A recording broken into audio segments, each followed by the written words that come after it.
welcome back, everybody, to Crush Improv, please. Dungeons & Dragons. I'm Andrew, joined by almost all of Crush tonight, and our special guest, Matt, back for another episode. Christine is off tonight, doing something wildly exciting. I think we should have some random guesses as to what that is, starting with Dan. I think she's trying to get to the bottom of why nutmeg was listed as an ingredient in my supper tonight, but wasn't actually ever where it was supposed to be used was left a mystery. Christine is getting to the bottom of it. You're not going to let that go, are you? Not till it's solved. Jordan, where do you think Christine is right now? Well, I'm quite sure it's her dog's birthday today, so I think they went out for a nice dinner. Excellent. With the dog? Yes. There's this new dog restaurant that just opened up. Arby's? Yeah, the dumpster being Arby's. I think yeah. Well, Brooke, what do you think? Where is Christine tonight? Well, I also did notice on her Instagram that it was her dog's birthday, but I can't believe she would ditch us for her dog. Yeah. So maybe it was a whole bunch of dogs. Maybe it's a dog birthday party and there's actually dozens of dogs, and that definitely would trump, the measly group here. So I think multiple dogs. I would see that. Al, do you have a theory where Christine is tonight? Yeah, I think she's exfoliating her feet. Oh, yeah, that would make sense. That's a good one. Takes her a really long while. Matt, Takes me a cap long it off. time. Where is Christine tonight, Matt? I think it is foot related. I think she found a really nice piece of wood and she decided to carve it into a pair of shoes. Oh, wow. All of those are much more exciting options than playing Dungeons & Dragons with us tonight. That is for sure. Did you do the same thing for me last week? Yes. We have done that, yeah. You didn't watch? Yeah. No. I just heard that I apparently was a good old glass cannon and Imralian took down a shark or something like that. Yeah. See that big thing on the map? It's shaded. She's not on the system yet. I'm getting there. I'm logging in. I'm doing all the things. Because It was your run-of-the-mill two-headed shark. It was pretty straightforward stuff. Sweet. Well, And we also killed Seklas too, didn't we? you did. You did, nice. which may or may not have So, consequences. could someone give me a good summary of how the negotiations went? Did it go, hi, we're going to put you in a shark tank? I think it's a great idea. Why don't we have a summary of negotiation? Who would like to summarize? Brooke's not that far off. That No. is, the negotiations did not last long at all. Okay. We were kind Okay. of just laughed at and then brought to the murder chamber. Okay. In the notes, it says they looked tense and cautious and itchy. One of the priestesses did a flash dance type thing, I think. Anders then also did notes a are flash awesome. dance thing. We ended up trading gifts. We each Yes, gave that them was a neat. gift Yeah. to try to appease them, to show we were there to be I friendly. gave them my key to Orlane. No. Yes, No, you didn't. I did. You and did. all for Gave naught. terrorists a gift. Yeah, and I gave something else too that I gave something valuable that they actually were excited at, which now I regret doing. Wanda as well. sang the song. That's right. Which they hated. Did not go. No, they did liked not. it. They liked it a lot. Oh no, it didn't go well. But then she did something else, which Yeah. made them Did think a that they were fire going to finish sacrifice at the her. end. Yeah. Yeah. Initially, she did a stomp, but it was partially underwater, so it was a splash. But later on, when she actually did a little bit of classic musical Wanda style, I think that the lady who's now dead, was it Seklas? Yes. Yes. Yeah, Seklas was really into it and sort of treated her like her pet, which, better than being chum. And then we were marched down into this room, and Yeah. basically we were forced to face this two-headed shark. Right. Gobbled up a few of the priestesses. It Wow. was indiscriminate in terms of who it ate. Right. And they all were chanting the Sakola, Sakola. Right. The name It's of the very- devil-headed shark. And Yeah. Brooke, I Beyond just the want to be Thunderdome. clear. It's a two-headed, one-bodied shark. Could you repeat that? The shark has two heads, but only one body. Okay. Okay, Yeah. got it. Okay, sorry. It just cut out a little bit. So I heard two head and I only heard one. And I was like, did he say one butt? Did he say one tail? Did he say so? Okay. Well, all the above. Yeah, technically all the above. It's one Facebook account. Yes. Yes. That's basically how it works. There's Okay, a so it's philosophical. a millennial. Got it. Yeah. Facebook. Well, that is a pretty good summary, actually, of all the things that had happened. And where's Anders in all this? Obviously still alive if we've got Matt here, thank goodness. It was touch and Matt go. he did almost die. Mhm. I did, yeah. I was down to 0. I got chomped real nice by the late Maw of Sekla, but I survived by the natural powers of our druid friend. So that's excellent. I'm eternally grateful. Okay, sounds good. So, where we're going to pick up from tonight is, rather than do a conventional dungeon crawl, 6 fights before you get out of the Sahaugen lair, I think what we'll do is more of a narrative skill test scenario. So, similar to the time when you all took a boat into a whirlwind to try and get to the island that Grizit was imprisoned upon. And what we did there was that each of you gets to choose a skill check. And I get to choose a skill check for each of you. And you need to get a certain number of successes for marvelous outcome, a certain number of successes for a average outcome, and if you don't get even that, then there will be a mediocre or very bad outcome. But all of this is ultimately, I think you have figured out that you've worn out your welcome here, and it is time to get out of the lair and possibly get out with your lives.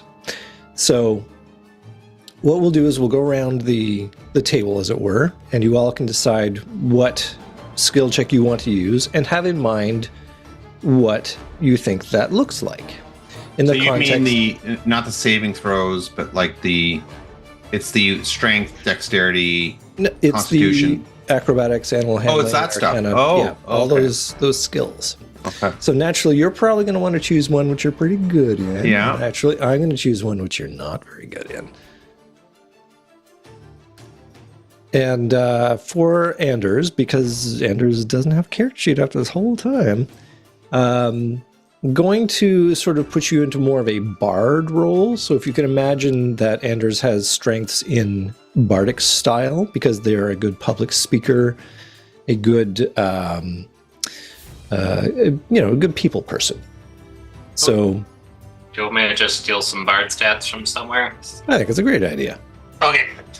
And Andrew, we are not allowed to use any, can we be like, I want to use Chromatic Orb to help me with this thing. I want to use Misty Step to help teleport, or do you want it to just be the skill check? I think it's just the skill check, but it's dressed up in a narrative environment. Okay. Yeah. Okay, so we just choose one of our skills that we know we have a really strong saving throw. Yes, and they all have to be different. What do you mean? So, yeah, like we all of can't these all things are pick different. Yeah. nature, Okay, for example. so maybe we should each tell everybody what our 2 highests are, so that we hopefully don't accidentally use somebody both, so somebody's both highests get used. Okay. Yeah. Okay. For me, it's Arcana and History and Investigation. Those are all +9. Wow. For me, it is animal handling, insight, perception, and survival at +8. Okay, so none of those 4. would Yeah. get in my way. Yeah. You and I are clear of each other. And then Al just put in stealth Stealth and and acrobatics. So yeah, acrobatics. neither of those would be a problem for me. Yeah. And then we just need to know Joe, John, And Glonda. Glonda. So mine are stealth, acrobatics, arcana, Okay. investigation, acrobatics, and what was the last one you mentioned, Dan? Okay. Yeah. Stealth. Survival? Yeah, that one Yeah. too. All of those. All of Okay, those. that's fine. What No, I'm about? just kidding. I'm just kidding. Oh, you literally just named up. Okay. Yes. Oh, Mine are Sheldon. intimidation and persuasion. Do you believe me? Yes. You better. Well, Perfect. Glonda's also good at persuasion, but I think there has to be a stone cutting roll in there somewhere. There's Yeah. got to be. Yeah, so that will definitely be Galanda's choice. Is that her best? Is that like a high one for her, or are It's you not just her- randomly? It's not her best, but it is thematically appropriate. Character. Blonda's gonna die in this. Okay. So, so do we need to state what we're picking then? You It sounds like do. we can eat. It sounds like we It can. sounds just- like we're set to go. Yeah. Yeah. I mean, Well, and Anders gets to choose one as well. Oh, right. Yeah. That's right. Yeah. Are you ready? Yeah, you Anders? guys. Yeah. I got my stats here. I think you pretty much got me covered. I don't think anybody mentioned acrobatics, which I'm trained in, and I'm at +4, which is. That's awesome for Anders. I'm sure that'll come up. You went to clown school. Yeah, I mean, we all have to have a fallback career, and mine was, being rich. Is bribery on the list in there somewhere? Would bribery work? Persuasion. Interesting fact. That's a gold piece. Scott Florence was Anders' teacher in acrobatic school. Oh wow, what a connection there. He's ancient. The guy is. He's been around a long time. been You see that around. beard? Yeah. And it's clothes. Wow. Okay, so Anders will do acrobatics as a check. How about Norman? What will Norman do? Stealth. Stealth. And what's the bonus for that? You're rolling. +7. +7. Nice. How about Jojanjaron? I will do intimidation this time around. Intimidation. Nice. What roll? What's the bonus on that? +7. +7. Also pretty great. Okay, and Tergar. Perception at +8. Oof, nice. And Nimralian. I'm going to do investigation +9. That's 9. Awesome. And to round it out will be Galanda with Stone Cunning at +7. Excellent. And for my choices of what you will also have to be rolling, starting with Norman, Mm-hmm. I think none of this stuff's really bad. So there you go. Just so you know. But I think he'll have to do an animal handling check. All right. And we'll figure out what that looks like. And then for Jojanjaron, let's see. Oh, without question, he's going to have to do a stealth check. Yeah. In that clunky armor. And Dan, for Tergar, I think he's going to have to do a persuasion. That will be wonderful to see. Oof. And for Nim, so many choices, but I think athletics is the most comic. It's the worst. Yeah, yeah. It's +0, though I do have a portent left. Oh, you do have a portent. That's true. But and will it's a this good old be- 19? Will this be where you want to spend it? That's the question. I don't know. Man. How does this work again? What? Oh, it'll become obvious. Yeah. Okay. We're about to find out. Yeah. And for Galanda, it'll be religion. That'll be what it is. And for Anders, I think he's going to have to make. I think he's going to make a history check. Which, of course, we don't have stats for him for that. Well, history is intelligence based, so it's +0. And I think if we're going off Bard, I think he'd get a +2 on that. So I'll take it. Yeah, the jack of all trades. exactly. All right. So let us start this off in that setting the scene. You have just finished your fight. You stand over the. I imagine you all rejoin each other at the south end of the Great Hall, and you're standing over the corpse of Seklaz, the Baroness, a very large Sahaugen, and you are sort of considering what you're going to do next. You hear roaring in the distance of dozens of Sahaugen warriors who are essentially reacting to this travesty that's happened. Which travesty? The killing of Yeah, that we killed their Sekala or the killing of the priestess? Take or the your princess, pick. right? Or Okay. the killing of their god. I mean, a lot of things haven't gone their way. Not gone well diplomatically. Exactly. You feel like the negotiations have gone poorly. I thought maybe this was like, oh, if you beat Sekolah, then we'll be friends with you. But no, we were just being offered up the Pretty two-headed much. shark. Yeah. Okay. Yeah. One wonders what the other outcomes would have been. It did seem like they were saying the judgment of Sekolah, but what was a judgment that would have been in our favor? If not? Yes, exactly. That's very That's, good. I guess, very where good thinking. I'm coming from. Exactly. But maybe that is maybe that will be discovered tonight. Maybe it won't. So let's start with Norman, and you get to do your. Essentially, you narrate a little moment of how the skill check you're going to use contributes to escaping from the Sahaugen lair.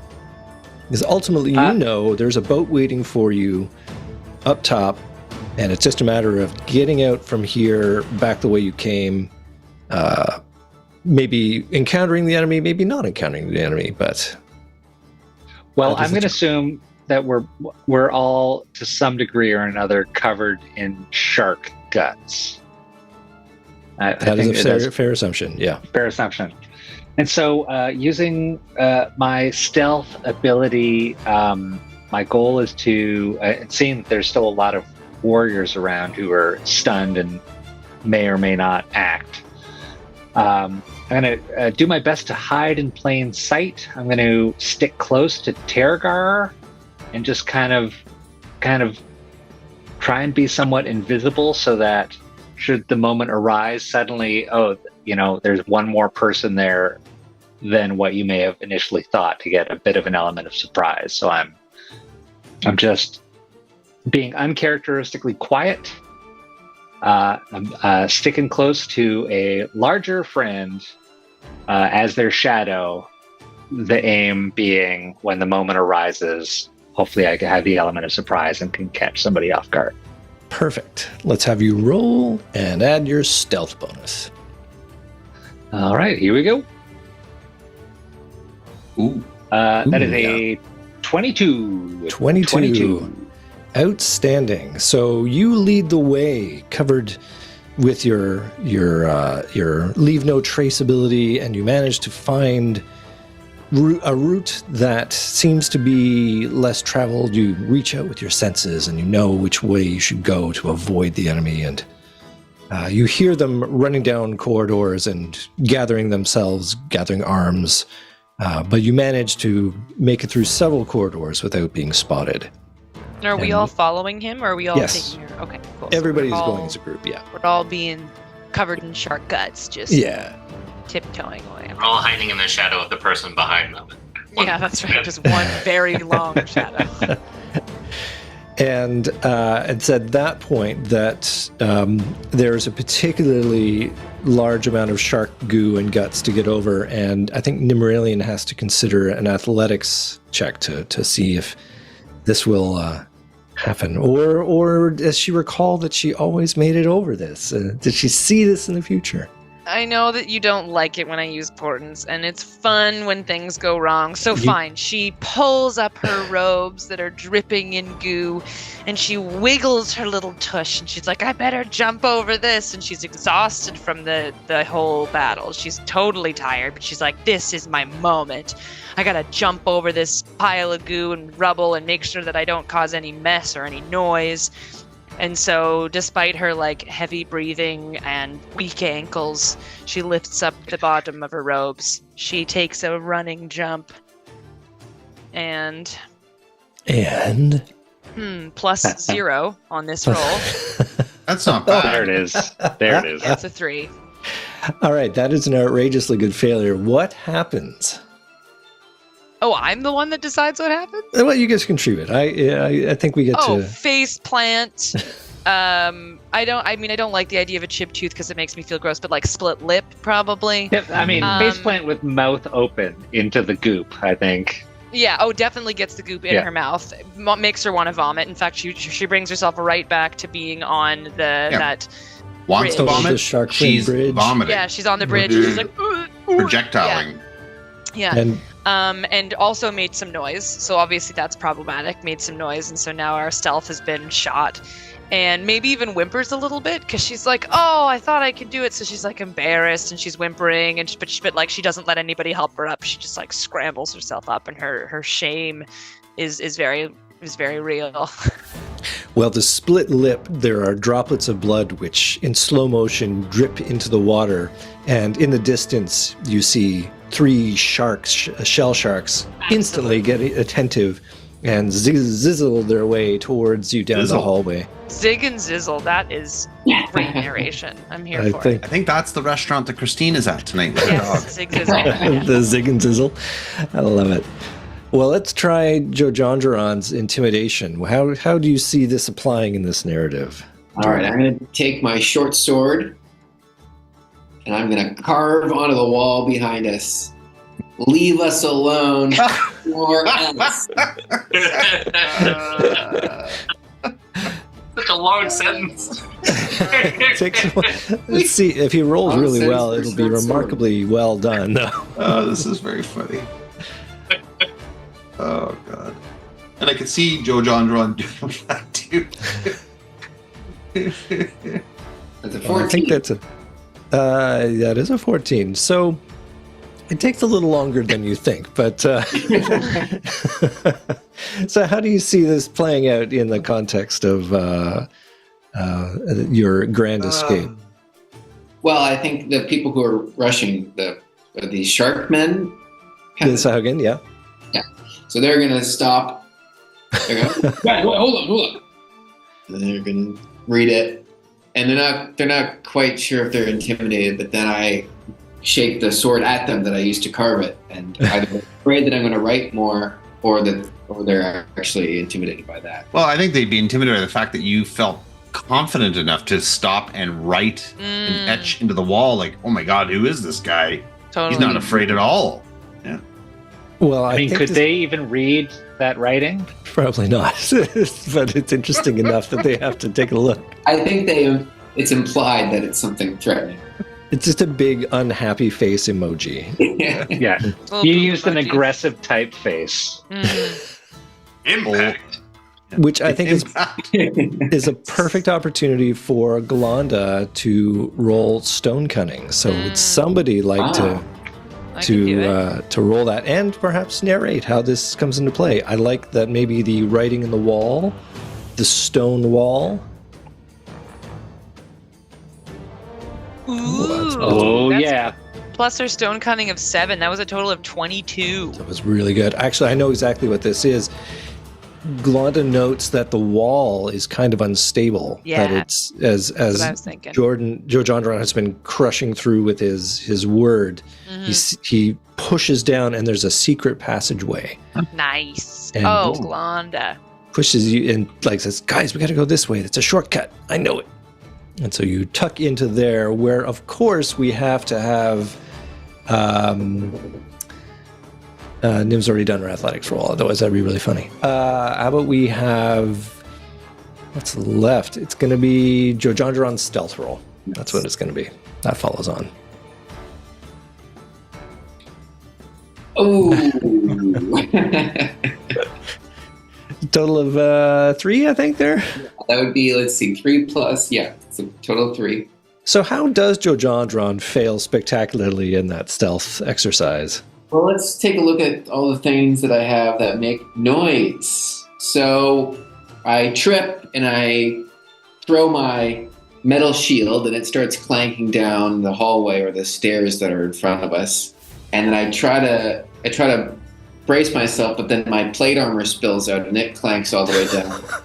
And then I slip on my mariner's scale armor and roll down in my chainmail.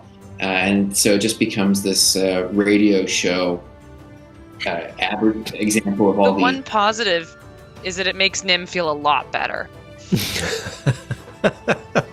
So are you saying there's this trail of armor pieces in your wake as you're Yes, making your way through the secret passage? Somehow I land at the bottom. I'm only wearing my fine clothes. I love it.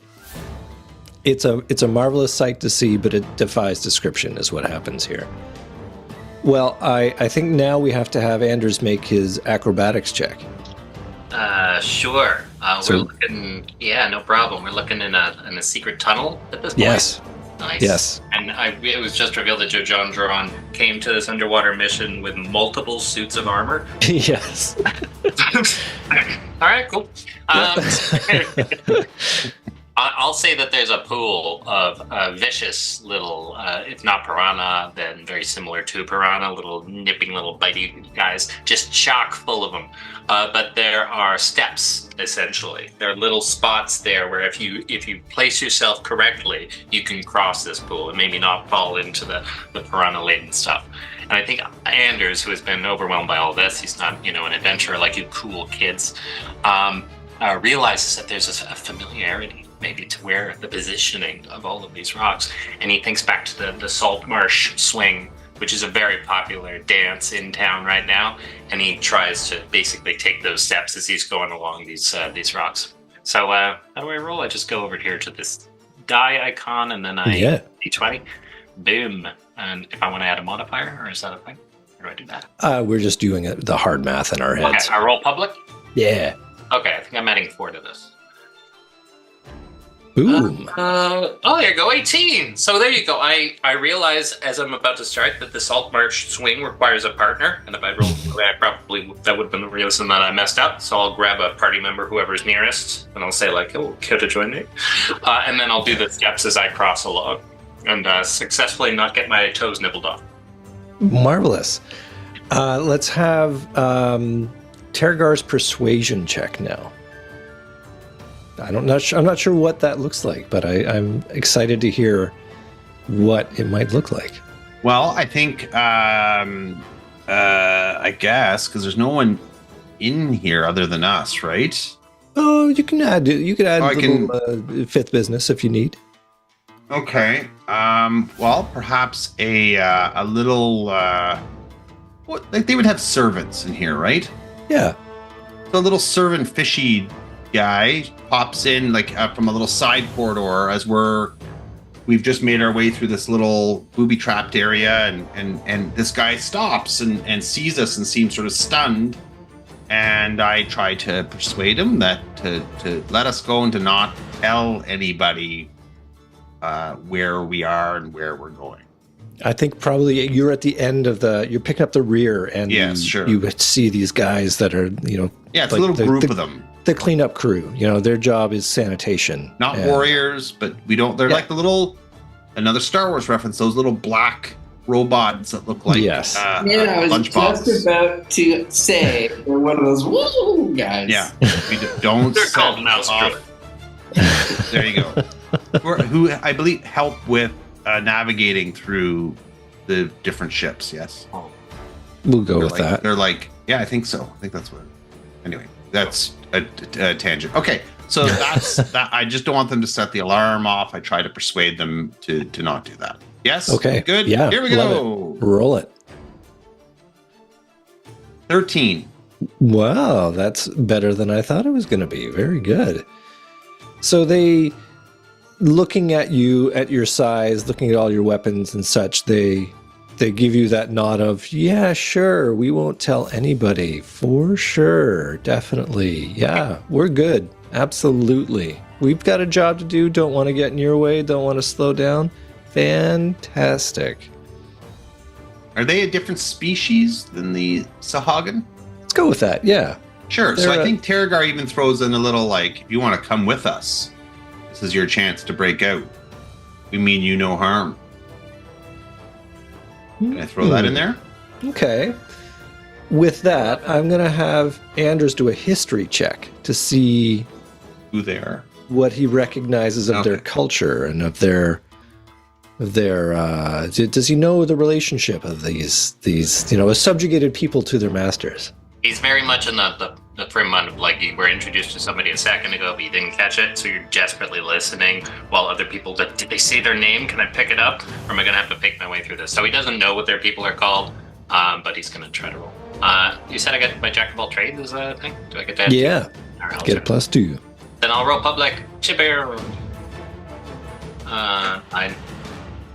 9. Well, they're two Akuas or something. I forget. And he thinks that maybe they're not strong-willed enough, as they've been subjugated and battered into obedience, and that they're not likely to to try and insist upon them coming with you is not likely to succeed. In fact, they're not likely to let this go unnoticed, and we will probably report to their masters. Yeah, we should probably kill him. I think there's a religion check to be made by Glanda there. This moral moral decision is weighed upon. I mean, I could have done a history check. I got a +9, but was that Anders? That was like That Anders. was That was Anders' one. Yeah, Here, I'll roll for Glenda. I've got Marvelous. Glenda. She's got a +2 on this. Ooh, 18. Knocking it out of the park. Okay. Well, you all did very well here. So, I think you can do with them as you please. Glandis says that the moral compass is fine in this. The self-determination, and that all gets trumped by necessity at times, and lots of gods are okay with that. So, wink, wink, nudge, nudge. What do you want to do with these guys? I Does think anybody I've have got any it. rope? I do. I've got lots of it. Animal handling outstanding roll, I think, is the... Perfect. I've So got. we can rope him. I've got. Animal handling. I got animal I've handling got from 100 from feet of silk Norman. rope. Like I've got 2 50-foot lengths of rope, so we Great. could use the silk rope to tie them up. It's a classic D&D. Like, we don't want to kill them because we have Oh! morals, but we can't How many let of them them get are there? away. How many There of them are are 3 there? of them. I want to try and rope them together dog sled style, I love it. so they can just pull us out of here. And Cool. and I'm going. Do I have? Oh, I got rid of them. Your My ball bearings. bearings. I was going to put the ball bearings in their mouth, but I got rid of them. When the hell did I lose my ball You bearings? may have given them as a gift. Whoa! Ooh, Animal 18. handling. Nicely done. Describe Oh, I missed your it. I missed marvelous it. lassoing. You rolled a 16. Nice. Well, to my surprise, very cowboy style, I go to rope the first of these little fish fellows, catches onto the back fin and cinches up exactly as it should. While I'm turning around to go, hey, did everybody see what happened? That fish, in a panic, starts spinning around and loops his 2 pals in on the train, and just all lurch me. I'm still hanging onto this rope, propels me forward. I grab onto the person behind me, and so on, and we get an accelerated exit in whatever direction we're going. Excellent. So they're leading the charge, and you're rocketing down hallways, going around corridors. You're not sure who is directing you in this crazy ride. I'm going to have Nim do an investigation roll to see as you approach a fork in the tunnels whether you should be going left or right. Right, so she's going to be playing into her ability to, of course, recognize natural light versus, solar light versus flame light or magic light, so she can really see if she can detect, are we going up, are we getting closer to where the boat's going to be. Also, she has a little bit of ability to probably detect gravity, so all right, which one might be going higher versus going lower. She can detect, pressure levels, so she's going to use all of those skills Marvelous. at her disposal. She's going to Moisture. do one of those lick and then sense it. So yeah, she got 19. A 19. That is pretty good. Wait, you rolled a... Oh, did I just get a 21, in fact? I Yeah, think you got 21. you 21. which is 21, baby. even better. Dirty 21. All right. Clearly, it's the left chasm that you have to follow to get out. Going right would be certain doom. So your train of subjugated species lassoed into a husky team, carrying you along by your multiple bits of rope, carries you down the right hand, left, not right, the right corridor, and up along, and it ends you into a featureless cavern But the water, you have reached a point where there is no more water, so you know you have ascended out. But there doesn't appear to be an obvious exit. It's almost like Tergar has to make a perception roll now. Oh, look at that. Yes. So using my keen eyes, I scour the walls to see if I can perhaps see, a secret entrance, perhaps something, some way out of that room, or perhaps something in the shadows that isn't readily visible at first glance. So I'll make that perception roll here. And that would be a 16. 16. Dirty 16. Right. Hello, Christine. If you're watching. From Arby's. From the Zing Ziggle. Zing Ziggles, yeah. Yeah. So yeah, you indeed find a crevice that you can smell the sea air, you can hear the waves lapping, and with a few pushed rocks, you manage to open up an entrance or an exit to the outside. And indeed, the spray of the Javan Bay waters caresses your face as you emerge from a secret entrance into the Saugan lair. And in the distance, maybe 500 feet, you can see the boat that brought you here, the crew aboard awaiting your return. And we don't have to swim to get at it, right? How did we get? Well, did we make a skiff to the island? How did we get? No, you basically just drove, like the boat sailed up and stopped, and you tied up. Okay. So I'm assuming you shoot up a flare, maybe toss a chromatic orb into the air or something, and they are alerted and come over and pick you up. And with the sound of the howling Sahaugan lair behind you receding in the distance, you return to Salt Marsh. I will change our music back into just regular old music. As you return, you can see in the distance of Salt Marsh, you can see several boats are leaving the town. Like uncustomary traffic of boats are pulling out, even in this cold weather, and are already sailing off into the distance. And as you approach, you can see that there is a lot of activity. People are all over the town. You can hear the chatter, you can hear the hubbub, you can hear excitement, but not positive excitement. It is agitation, it is fear, it is... Well, it's agitation and fear. Jordan just left. And that's coming from the... Oh, he's back. Okay. That's where we're pulling into. That's the little town. Yeah. Not a cool town. Yeah, Salt Marsh. This is where you have been stationed. My brain wasn't gonna say that. Fine. Yes. Multiple choice question. I would have got.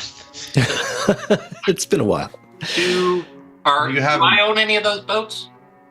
Oh. You likely do own some of those boats. Yeah.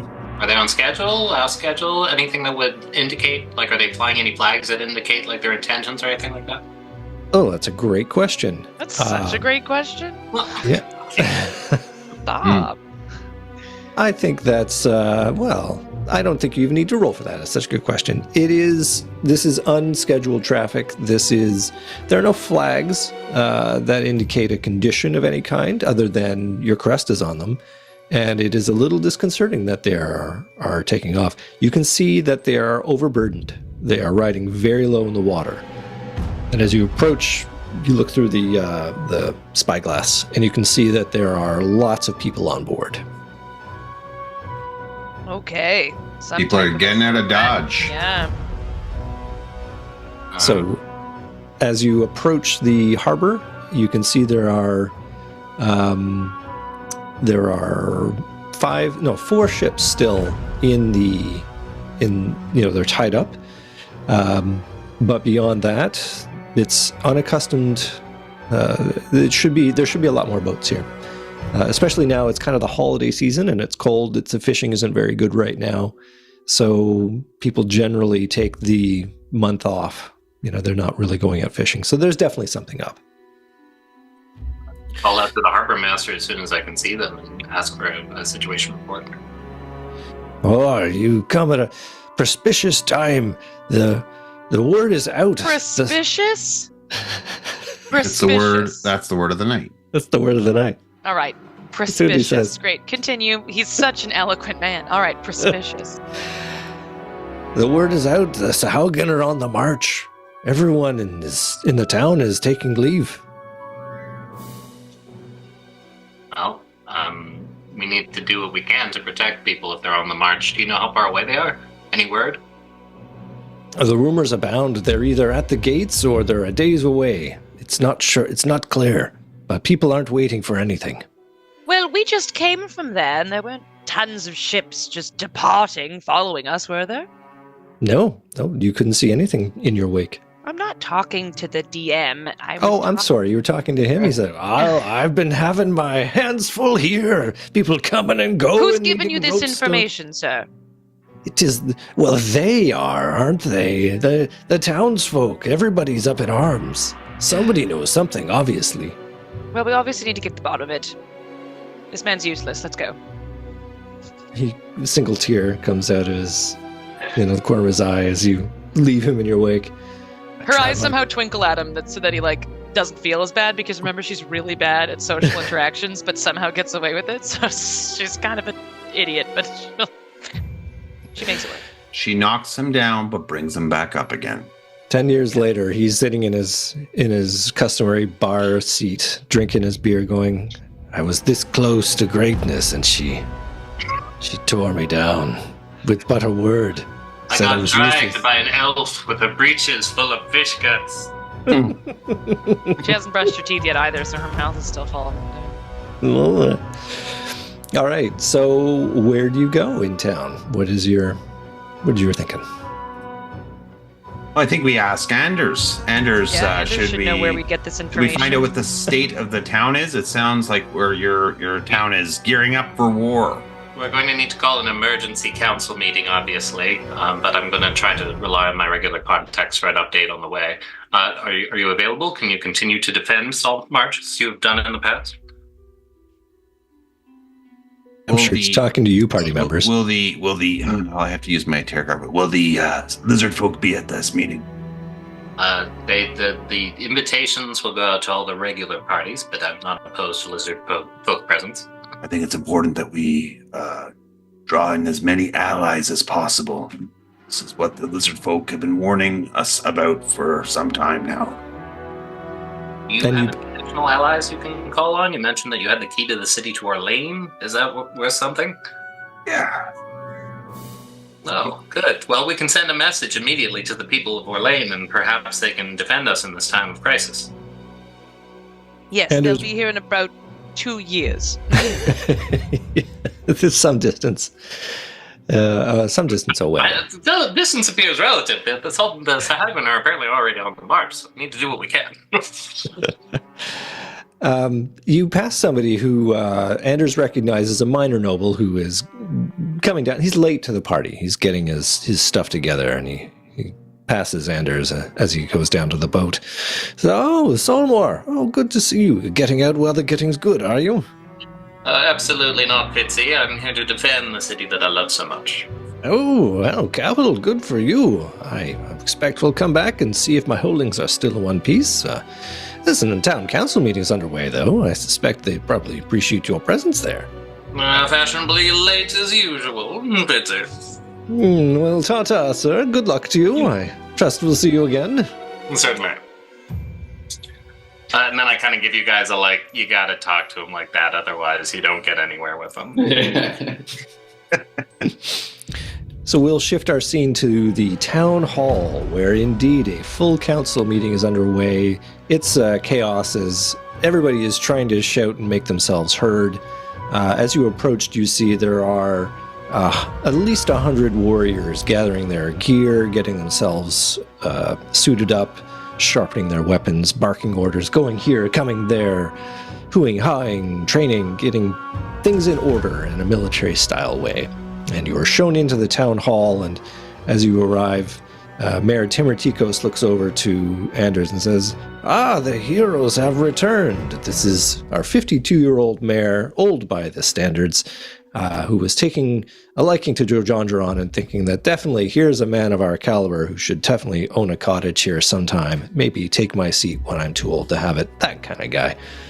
So, as you entered, he says, "So, what we hear that the Sahaugen are on their way.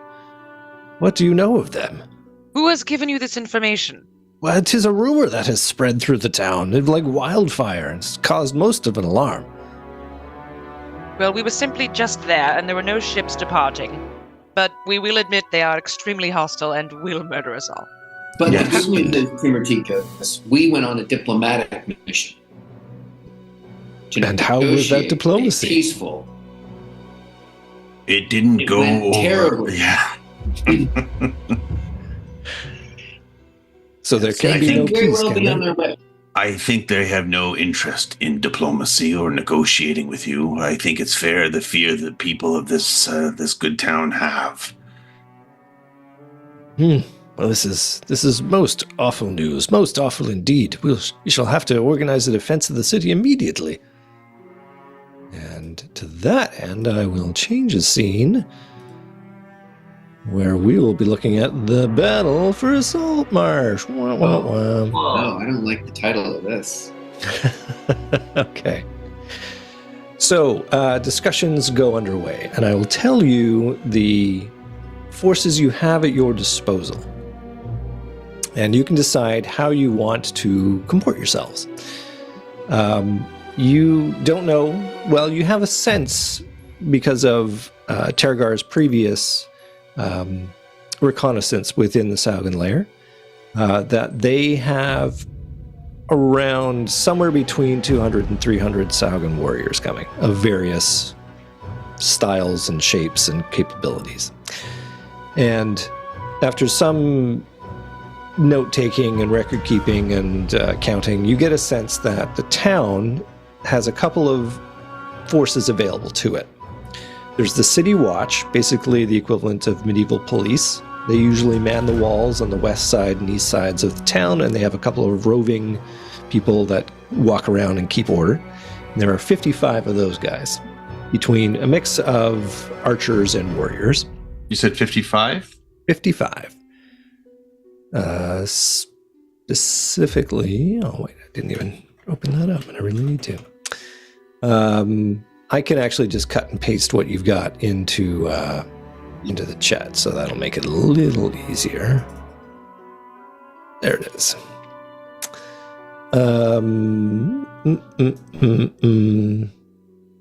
Here we go.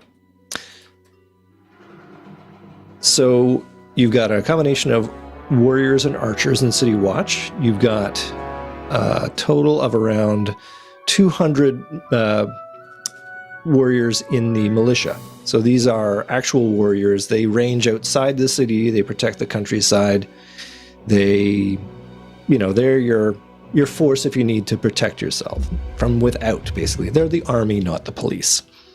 And they have a combination of warriors, your swords and shield people, archers, and horse people. So they ride horses and have lances and shields and all that. And finally, there are around 50 people, the townsfolk, that, well, there are a couple of other folks that are at your disposal. What I'm essentially getting at is you'll have to decide what groups you want to create and where do you want to put them within the city. Keeping in mind that the enemy could come from anywhere, but likely they might come from the water because that's their thing. So I will just put these last guys in here. So this is a bit of record-keeping, bookkeeping, but it will kind of affect where your forces go. We have So- 17 thieves. You have the Thieves Guild has decided to step up. Cute. I'm glad we instituted that census and forced people to identify right. thieves. Primary occupation? Thief. Oh, that's on there. You have Scoundrel. six guys who are, well, 6 men and women who are, they don't really identify very well, but they are known to have bad reputations, and you have a stinking feeling that they maybe are like the hitmen of the city. So they might be useful for certain types of jobs in this. The scoundrels, you're saying? The scoundrels, yes. And then you have some wizards from the Temple of Bokop. You have clerics from the Temple of Palor. And indeed, you have the warriors and scale shields, which are really beefy warriors of the lizard folk. And finally, you have 4 druids from Oak Island.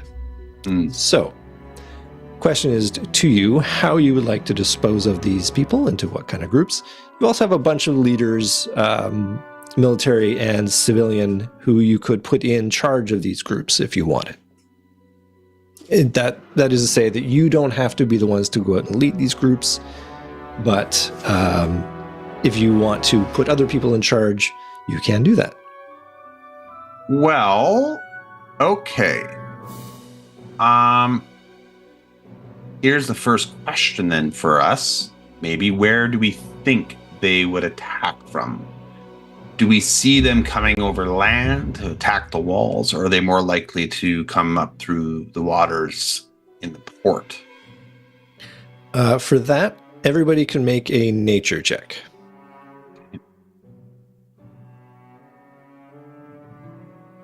What did I roll there? I missed 16 for me. It is interesting that we didn't see any boats, but they can't swim. They are, well, let's see what the highest roll was in all of your rolling there. I didn't see my roll. I got 15. Matt, you rolled an 8. So I think the highest might have been Dan at 13. 16. I got 15. Oh, 16. So you had 15? Okay. So we have two sort of 15, 16s. So you both agree that your knowledge of the Saugan, especially since you've encountered them a couple of times now, very competent swimmers. They can, they live underwater. They can exist over land, but they need to go back into the water with some regularity because they're fish, basically. They can't. What do we know of how they tackle land battles? Like, do we know anything of how we know that they obviously were able to conquer the lizard people by, like, completely submerging their castle in water, essentially, somehow, right? But, like, yeah. What do we know of their on-land tactics if they're primarily an aquatic species? So you don't know, but I would say you have a conversation with Sariv about this. He's the representative of the lizard people. And he tells you that any of their encounters have always come from the sea. Mm-hmm. They always come from the water. That's where they attack from. They're not a conventional land force. Like, they don't have the tactics of your standard proto-medieval armies that you are more familiar with. So if they attack from anywhere, it'll be from the water, but it'll be direct. It won't be with cunning. It'll be just, they will try and overwhelm you. What about weapons of, like, artillery and stuff? Is that the right word? Yeah, they don't use anything like that. They're more like Marines. Yeah. But they're then, like Marines. Yeah. Then it's worth noting that in this particular society, artillery is limited to, like, catapults that you would use to break down walls and such. And spells. Like, spells are probably higher artillery or more effective artillery than you would see in a comparable European theater at the time. May I propose something, just as an initial volley, where we could just place our forces? Mm-hmm. Sorry, I need to add one thing to you, or for you to consider. You also have access to 4 boats. They can hold about 20 fighters. Yeah. Yeah, and the Lizard's boat, which is a bar, basically, this one up here, is more of a 2-masted galleon style. That can hold about 50 fighters. And if you want to use any of those in any way, those are at your disposal as well. And do we we have 40 lizard folk warriors, yes, but only 10 lizard folk shield people. Yeah, scale shields. They're like higher level fighters, basically. If I could make a suggestion, then we don't want to leave those walls completely unattended to. I suggest we use a skeleton crew of those city watch archers on the walls, with a combination of the let's scroll back, with a combination of the let's see, how many do we have of the horsemen? We only have we have 40 horsemen. Yes, that's it. So if we have a few runners, the militia horsemen, to report, because communication is going to be key in a battle like this. If they're popping up where we don't expect them, but maybe each wall has let's say 4 horsemen each, sort of spaced around the wall so that the archers on the wall can communicate. What's that? What's that? What is that up there? Those are your lizard people. They also have a couple of giant lizards at their disposal. Oh, like I can turn into? Yeah. Oh, good. So I don't think they're coming from there. And that's a huge ridge, right? Where, what's the defense for this town? They have these walls, but is that a ridge? That, are the lizard people below a ridge? They are in a swamp, is where they are right now. To the north, it's bad country. Like, that's a natural defense against the conventional, town-dwelling people of this county.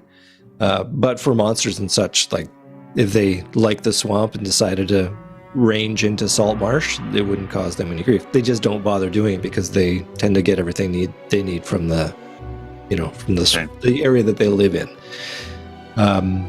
Do we like that idea of keeping a skeleton crew of archers and some horsemen on the walls? I'm thinking of potentially getting something across between Oak Island and where the docks are, so that we don't have them coming into the inner harbor and causing damage to Lower Town. Ooh, like a big chain or something. Putting mines there, or like putting something that would spark a reaction to at least protect the inner harbor, so that hopefully we're fighting mostly around where the docks are and the guild halls, if we can prevent them from getting deeper into town. I just think of the Halifax explosion, and if we could have had that happen, not right in the core of the... I'm just thinking about my own history, So the Halifax explosion for good is what you're saying. We're trying to prevent. Don't want it to happen. If they had happened, I see. We don't want that to float into the harbor. Well, you two brought up good points there. You were talking about doing some reconnaissance, and you were talking about the magical elements. I'm wondering, like, these druids are they able to turn into different creatures, like you? Yeah. What house or what circle are they from? Well, all druids can shapeshift. It's just your circle has a sort of a better capacity to shapeshift. So imagine that they all have the ability to change into various sea creatures if they wanted. So this is very interesting. They could turn into perhaps fish or porpoises or what have you. And then I know, Lady Nimmoralian, you've used an ability to connect your thoughts before, haven't you? Yes, it's an upper level one. But I love think this. You've been sort of looking at each other, and it's been clear from your glances that you've been sharing thoughts. And I wonder if we could potentially combine that with some fishes and perhaps ourselves, and therefore really get a good sense of very strong scouting and dancing out. I would need a short rest. I would need several hours of meditation before I'd be able to do that again. But yes. I bet we have that time. I hope we have that time. Yes, hopefully. Or if it was already in your spellbook and you're a wizard and it's a ritual spell and you could cast it. But whatever works, whatever. I don't believe it's a ritual. I don't believe it's a ritual. It doesn't... Oh, it is a ritual! I wouldn't know. I'm just a noble. You understand? Of course, Matt would know this! Yes, okay, sweet. It's a ritual. But the other issue... Oh, so that just means I don't need a spell slot? That's bogus. Okay, sweet. Yeah. It's pretty great, yeah. No. That's sweet. What a game changer. I love that. So to recap so far, we have archers, and I'm writing this in the notes, in our work notes here, gang. So City Watch archers, we're sending 20 of them to the walls on either side. We're sending 8 militia horsemen to act as messengers. We're sending our druids to act as fish scouts. Maybe And I we're can using communicate with them. Yeah, those druids, and then the conscript. Maybe we use the conscripted townfolk to help create. Like I'm to have that, because they don't come in ships, right? They swim. That's been your understanding, yeah. So even if we had fisherman nets, something that would slow them down. Get the townsfolk to throw their cast their nets into Get the the conscripted townfolk Plastic to straws and 6-pack rings. so mend their Litter nets, galore. mend their nets together, Plastic bags. and to create sort of and we know it's not going to stop them, but it might slow them. If we did something from here to here or something like that. So I want to know what their target is. Where in the town are they most likely to? Well, you know what? emerge? You know what? Actually, you know what? Oh, this is good. You know what? If we attach something from here to here, and really made it not welcome for them to come through, we took those ships and brought the ships out into that bay so that they were forcing them to land here. Then we would be forcing them into a channel. We'd be forcing them into a smaller piece of land. We'd have height. Yeah, I think we basically want to blockade the tightest part between Oak Island and Midtown, because that's force them into the easiest way, and then force them to land either at the docks or the guild halls. Yeah. So, sorry, where do you want to put your blockade? If we could blockade from here to And you can move any of these here. Icons around. Anything you like the boats, for example, if you need to use them as an Okay, example. And I think you'd have to make it smaller, yeah, I know that's probably more realistic, Because each of those squares is around 100 feet.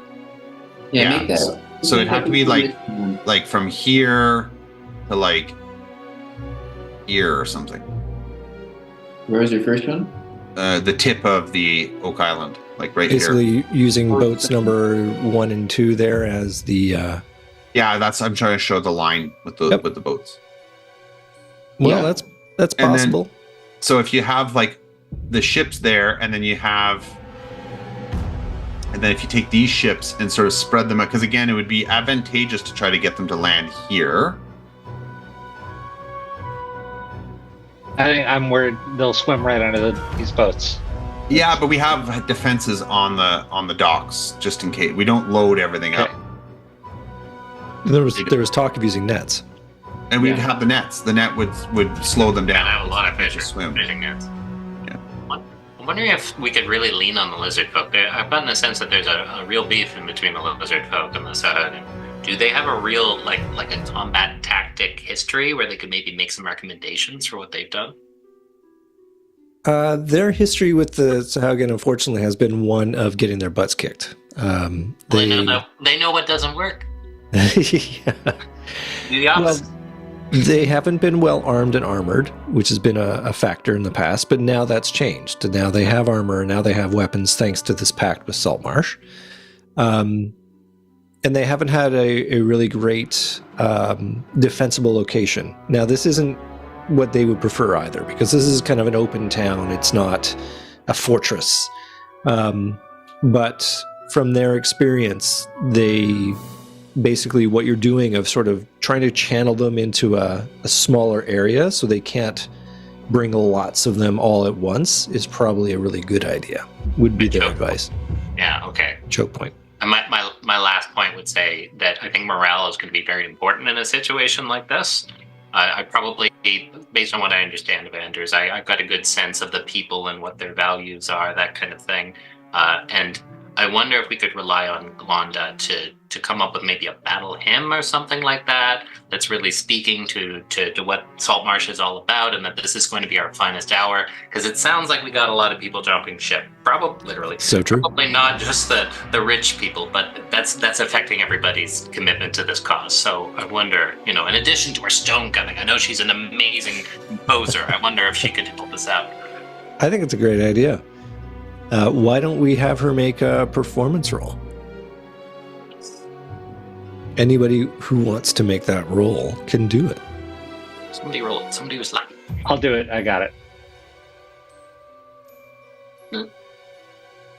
And Galanda has a +6 on that. So that's a 17. That is a pretty solid hit. The banger. Yeah, she just whips it off, and yeah, it catches on. And what it does is it turns the hysteria that is mounting in the city as rumors flow from person to person, and the story of the Sahagin coming and going to kill everybody, and it just gets worse with each telling and mounts the fear. That gets deflated as people are reacquainted with what it means to live here and the marvelous forces that are at your disposal. And Saltmarsh hasn't had an attack like this in about 10 years, and it survived the last one, and maybe it can survive this one too. Yeah. Great work, Londa. Somebody will have to remind Glonda of that and get her to, tell us what that song sounded like. Is now actually a good opportunity for us to take a little break. Yeah, let's take a Jordan has break. jumped ship and done that already. He got scared. He got did. scared. Yeah. Yep. All right, good. Perfect. Yeah.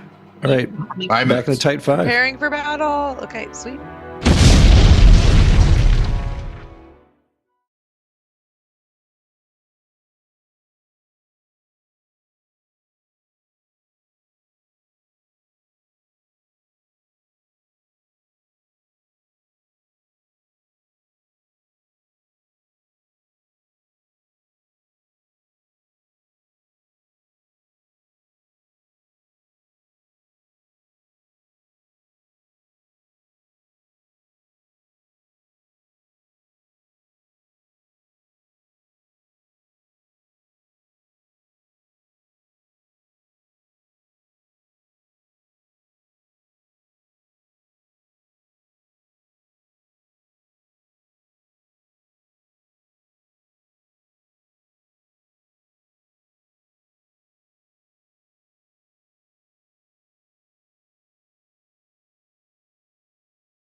And welcome back. We are back from intermission. Will Jordan make it?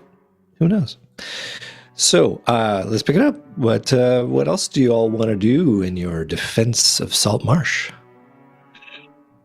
Okay. If we're doing the remote communication, work from home communication strategy, I think we should.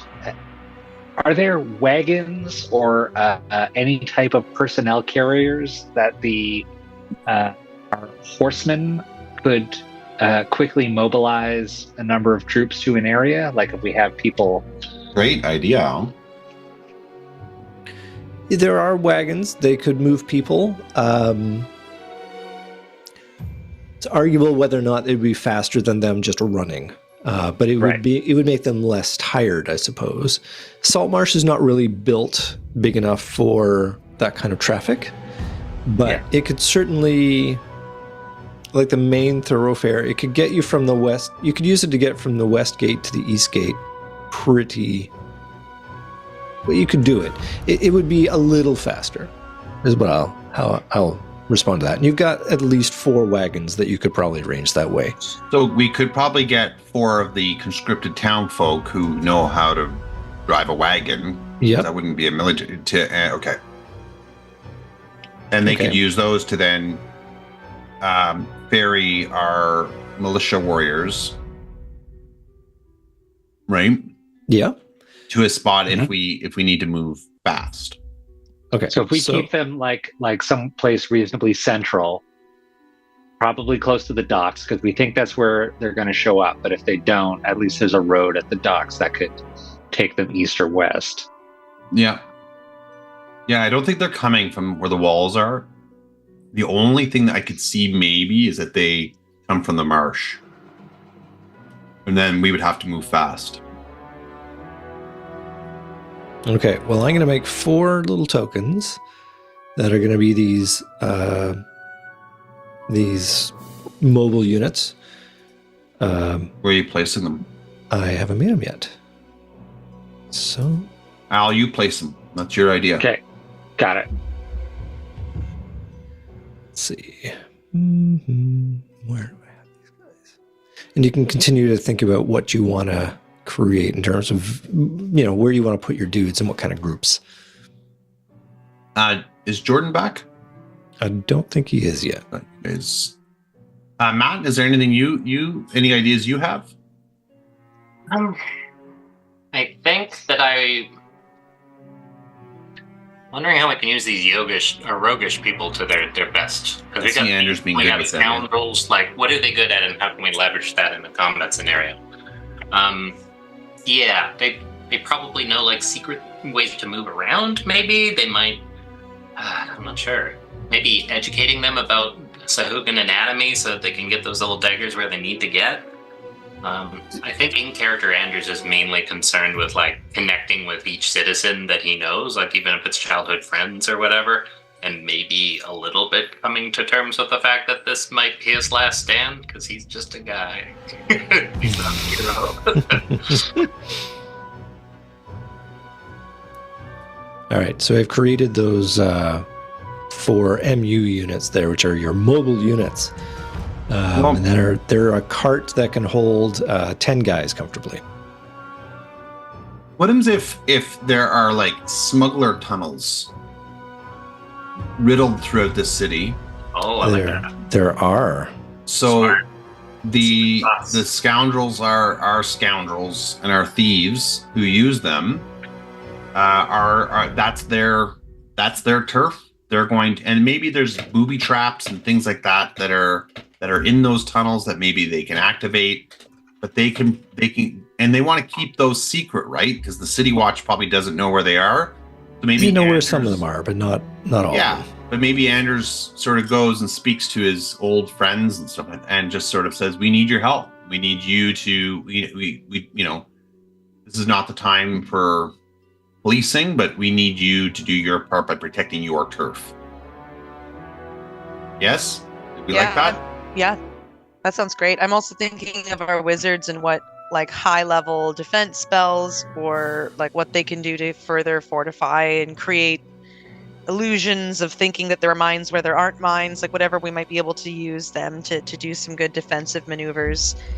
We don't want to put people in harm's way if we don't have to, and so a lot of things that these people can do can be preventative. So I think if we can get some of those wizards to be doing, like I said, either illusion spells or confusion spells or whatever they may be. Could they not be chromatic orbing too and stuff? Like, could they be our artillery? Yeah, but as soon as you fire damage, then you can start taking damage.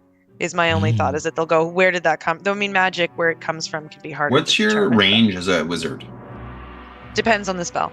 Like, what's your long range? Do you have really long range spells?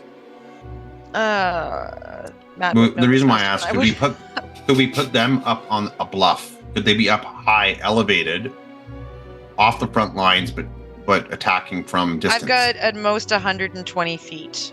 Well, that's not bad. Each of those squares is 100 feet. No, but if the wizards are... We have 4 wizards? You have got 9. Oh, okay. Of varying levels, not as powerful as Nim. I'm just wondering if we put them on the rooftops, through the docks, and maybe not in the guild halls, because I think they'd be really vulnerable there, but sort of along the docks, on the roofs of those different buildings, because they could then, if the Sahagin, or we put some of them on those ships. Those ships are going to get sunk. Yeah, they probably are. Yeah. I think the ships are decoys, if anything.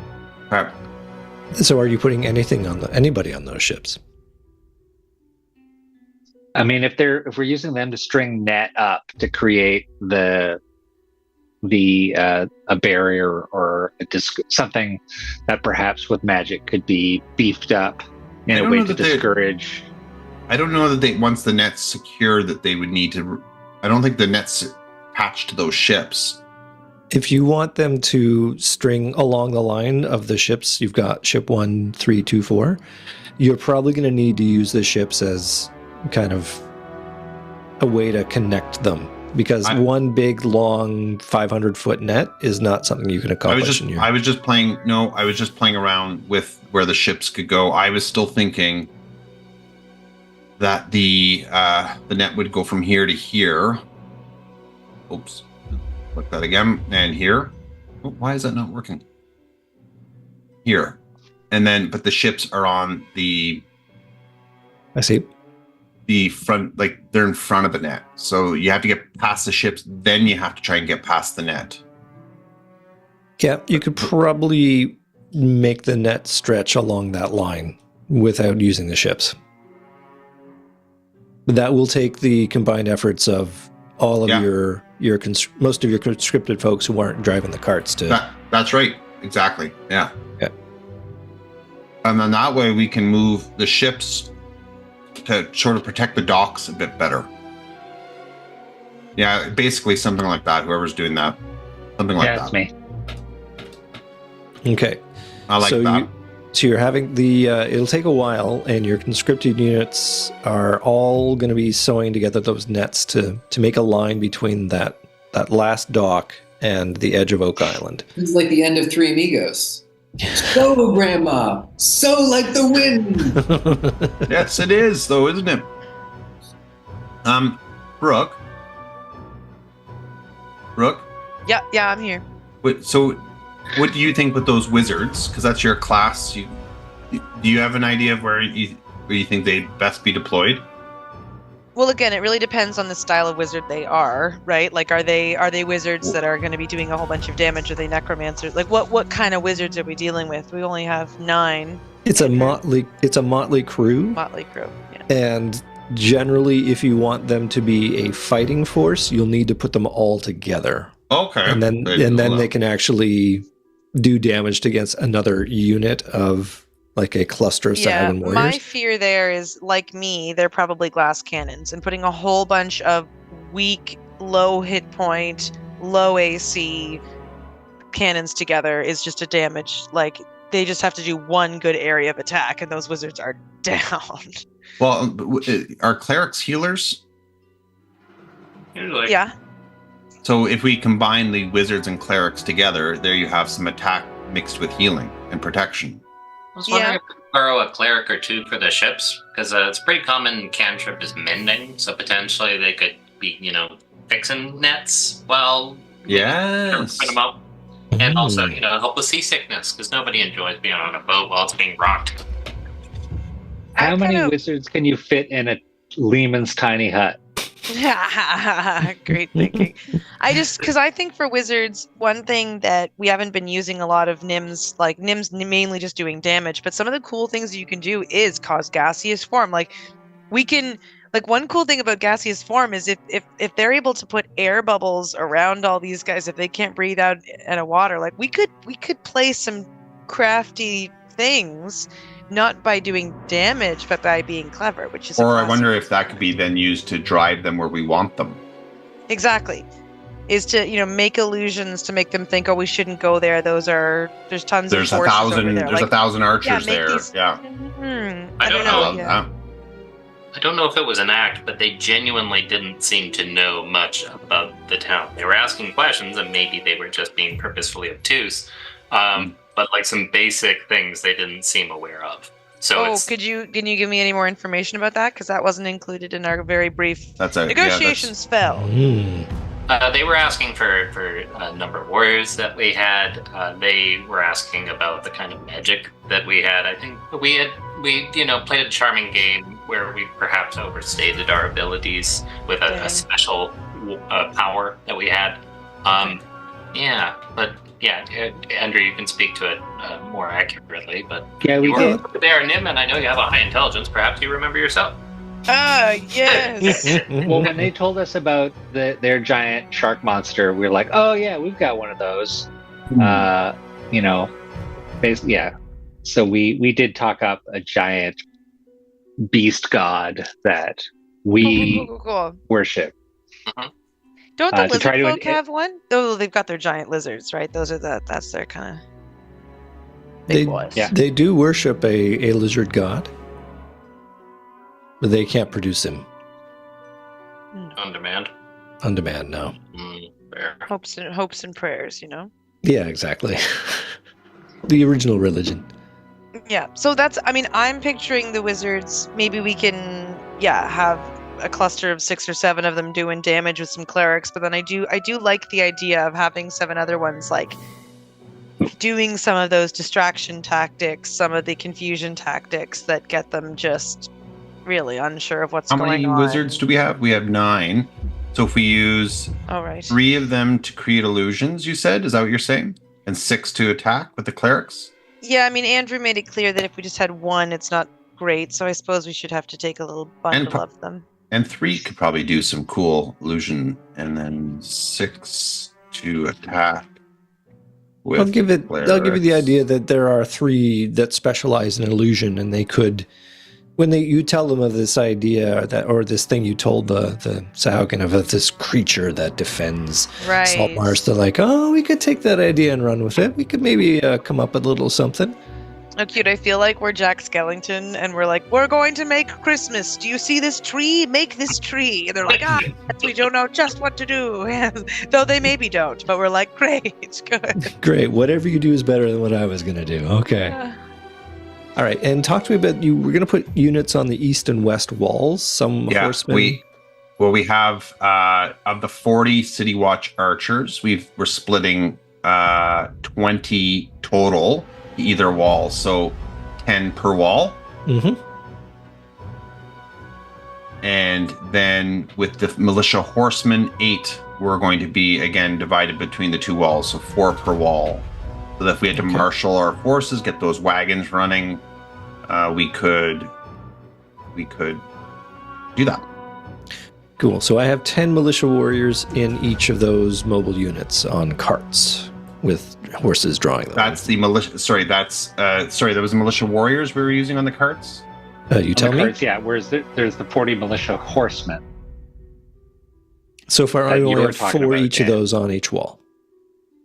So you've got a lot left over still. Say that again, Andrew.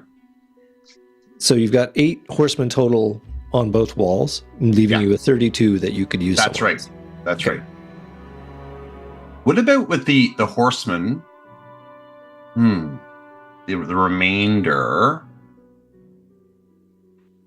like that, we're not going to be doing cavalry charges. I'm just wondering if we send out the cavalry out to like split the cavalry between like the Temple of Bocob and Hoolwatch, where they can sort of watch to make sure that nothing is coming from the north, and that there's more open space there, right? With the Temple of Bocob and Hoolwatch, where you had a little cavalry. It is horse-friendly terrain. Yeah, those are big hills too. So if they do engage from the north, they'll be charging down a hill at somebody, which is a pretty tremendous thing. Okay, great. So let's do that. So we'll split the remain. So 16 and 16. Okay, I can do that for you. Broad strokes. What we know about the Sahuagin is that they tend to be in caves, right? They are in water caves, they're largely underwater, that kind of thing. So in theory, like, this should be a good situation for us. All of this open air. They're not really known to have too many, like, ranged attacks, are they? I imagine they have harpoons and spears and things like that, but once you start getting above ground, that kind of range is not comparable to, like, a bow. Absolutely, yeah.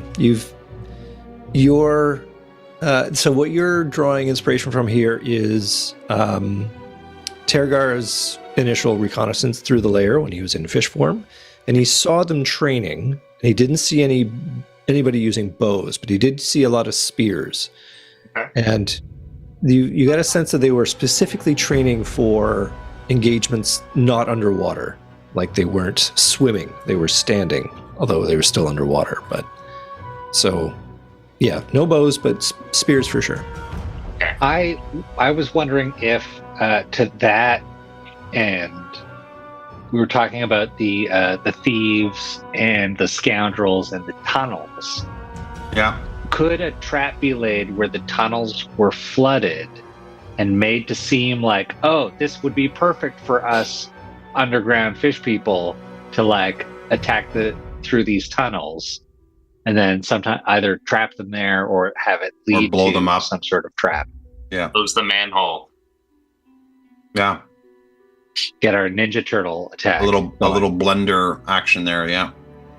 But I mean that would be. I mean, we're flooding tunnels, and that's could be destructive to the town's infrastructure. Also. That would require a persuasion roll to the scoundrels, and probably some stone cutting to arrange the flooding of the tunnels. Which, well, I think somebody would be appreciative as a possible trap. I'm trying to think of traps. Yeah. Yeah, traps is a good idea. I like that very, very much. Like once they get onto land, or for whatever reason, call it a bear trap, call it a pit trap, call it whatever. They're not used to land. They probably aren't great at spotting when things are wrong, you know? It's true. Okay, well, tell me what you want to make with those traps. That's an interesting idea. Anders is just spitballing, like, that a thing? Are traps a thing? And then he'll turn to, like, his council of scoundrels or to you guys. It's like, is this something that could happen? The lead scoundrel will be like, yeah, well, we could totally do that. But I guess, did you want to live in Saltmarsh afterwards? Because it might be a little dangerous. And he sort of implies with his face, it's like, yes, I want to live in Saltmarsh. And if we die in the battle, I won't get to, right? They could do a lot with rope and snares, you know, if this idea of making a zone unpalatable is definitely a possibility. It'd be a question of where you want to set that up. I do a lot of, like, handshakes with gold pieces. There's a lot of that, yeah. His coffers are reduced a bit. Everybody is a lot happier now. Okay. What's the range of our archers? So they can shoot 2 squares. So 200 feet? Yeah. Pretty good. So I'm wondering then if we take our archers. Let's see, how many do we have? We have 60 militia archers, and we have an additional 20 City Watch archers. Would it make sense for our City Watch archers, who are going to be less skilled, right? If you use those words, I might have you make a roll, but essentially, no, they're differently skilled. From the militia, from the Yeah. the City Watch guys are okay. So it's like saying it's between a soldier and a cop. They're all trained. Yeah, warriors. exactly. Yeah. Okay. Well, There's a healthy rivalry between the militia and the City Watch. So I'm wondering then. So we've got on these bluffs. They're not going to come over there, so that'd be a waste. Even just on the roofs of those buildings. Like, Well, I'm wondering if we place some. Yeah, exactly. I wonder if we place some here on the ridge, like use that natural. Because if you can box them in, if they're getting hit from two sides, right? That would be great. And then we place the scattering of our archers along those building tops, including some on the docks as well. yeah, snipers. Yeah, basically. And maybe they could even fortify the roofs, with hay, or I don't know what would they wouldn't have sandbags. Would they have? I guess they would have sandbags. Yeah, sure. They could make them, but more easily they would probably be able to drag hay bales up there. Yeah, exactly. Just something to, if they do have To hide behind, yeah. Yeah, just stuff to hide behind on the rooftops. Well, how many do you want to put and where?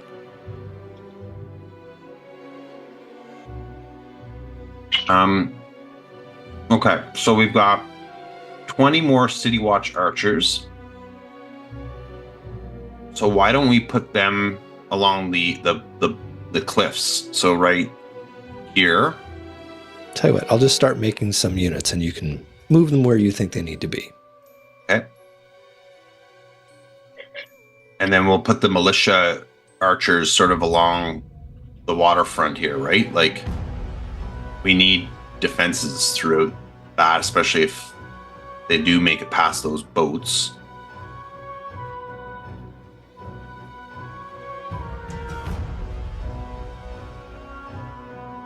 Oh, did they not get a texture?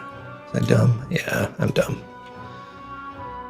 Are I these think our wizards that are conjuring the giant monster, I think that should be a scary sea monster behind the boat and net line to further discourage like a Leviathan? getting up that channel. Do you think they could be backed up by some actual damage? Like, this is a scary monster, but it's summoning lightning, and lightning is real lightning. Is that City Watch, Andrew, that you've just created? Those are all, I've just made 4 tokens, whether or not you use 4. That's, well, anyway, you can tell me how many you want and where, and if you need more or less, I can adjust. Do they represent like a group of 5 or something? You tell me how many you want in each little group. Well, if you do 5, that would be the rest of the City Watch archers. Okay. In groups of 5. So if each group represents 5 archers, that would be the additional 20 that we have. Okay. Mm-hmm. There you go. We do this. We do this. We do what? So yeah, you're parking them all along that little layer there. Yeah, and if they make landfall at the southern tip, like by the guild halls, like we let them get on land there and nab them with the archers. Like, Yeah. or I guess we're willing to give up those guild halls. Yeah, I think we kind of have to.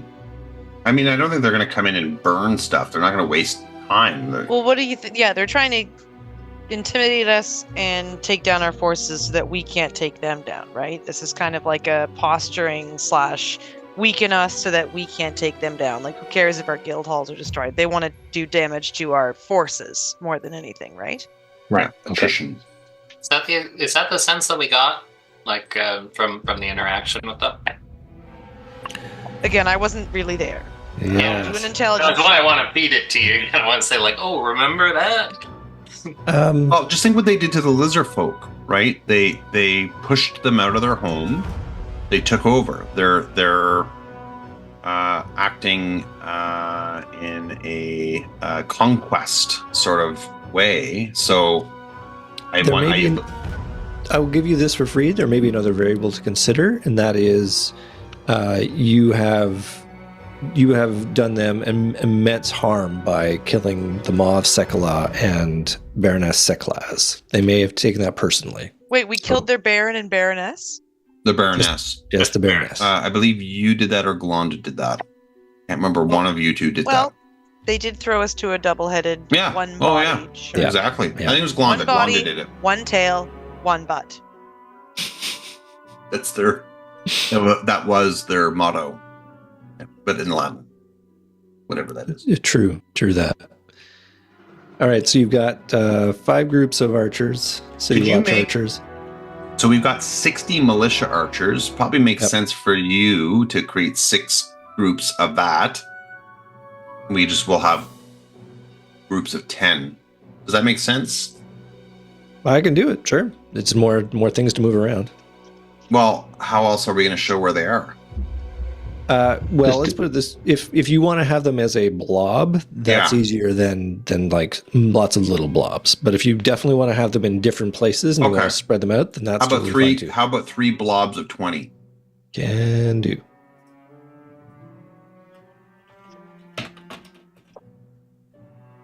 And everyone can use that. Good, done. There should be 3 of them there now. Oh my god, I'm reading the notes now. There. Saw Haagen-Dazs at one point. Who does? Haagen-Dazs. In our talk with the Saw Haagen-Dazs. Good. Oh, yeah. Oh, this is funny. That's great. I'm wondering, do we want to have some archers in Lower Town in case they break free? Like, do we want to put some over here? You guys are looking at the map. Oh, why is that double? Like over here? Does that make sense? You guys hear me? Yes. Yeah, I just. They're considering. I mean, the archers are only help if, like, because they've got to come aground before the archers can. Yeah. I just feel like we're concentrating our forces in Midtown and the docks and guild halls. If they break free somehow and get into Lower Town, I think we do need to have a little bit of a backup force in Lower Town. And even if they, let's say they get through the West Gate, well then that garrison could move north and support something there. Is that where our lizard folk? We haven't placed them yet. Haven't placed them yet. Yeah, they're still up in the swamp waiting for orders. Okay, so the militia archers. I'm writing in the notes, by the way, where we're placing everything, just so we have a quick reference. I'm also writing down my notes too because I don't trust your notes. I am curious about last week when it says the priestess did a flash dance thing and then Andros did a flash dance thing. There's some really good pictures to go along with it, but I still would love some context. Doesn't it just sell itself though? They were doing like a weird dance with like water cascading down their heads, and we're still trying to make a good first impression. Andrews revealed too much, and the Sahugan seems super pleased by how weak Saltmarsh is. That's another note that was made. Oh, because I think they were asking like, your forces, what? I thought that Matt just said that you guys oversold it, but you undersold it? Well, I think, there was some accidental honesty, and then we realized what was going on. Yeah. Somebody said that we have this super great power, and I tried to spin it that the great power was our collaboration, that we work together, that we have all of these great discrete powers that work together to form one cohesive defense. And perhaps that was interpreted as weakness. It's hard to say. City Watch warriors, we have 30 of them. We haven't placed them. Should we maybe have them right here so that again they could cross the bridge, support us in Midtown, maybe with one of the wagons? Al, we have city. Are we going to put like vulnerable people or important people in a specific spot? Because they'll need to be guarded somewhere as well. Children and Timartikos. They are looking at either the town hall or Hool Watch, which is basically a little fortress. I like that. We'll watch as a sort of a place, but a lot of people have already left. Their names have been recorded. For posterity. So they'll be remembered like, as the turncoats. I like that idea of Hool Watch. And that's a city, Hool Watch is sort of militia, right? That is where the militia have their, that's where they hang out, yeah. So what if we put 15 City Watch here, again, so they can support Lower Town if needed. They can swing north. There'll be sort of that's not too far for them to run. Or if we have a wagon owl at that bridge spot with them so they can go where they're needed. And then we could put the other 15 City Watch maybe down on the docks here. You create 215 City Watch. Does that sound good, guys? Coming right up. Yep, I like it.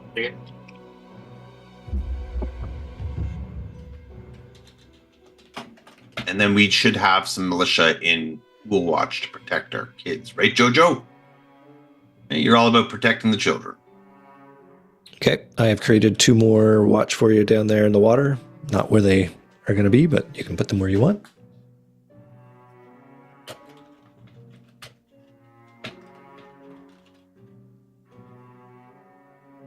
Jordan?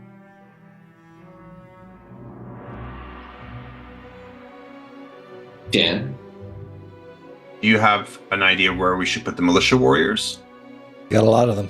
Man, I've got 100. They are used to working in large groups.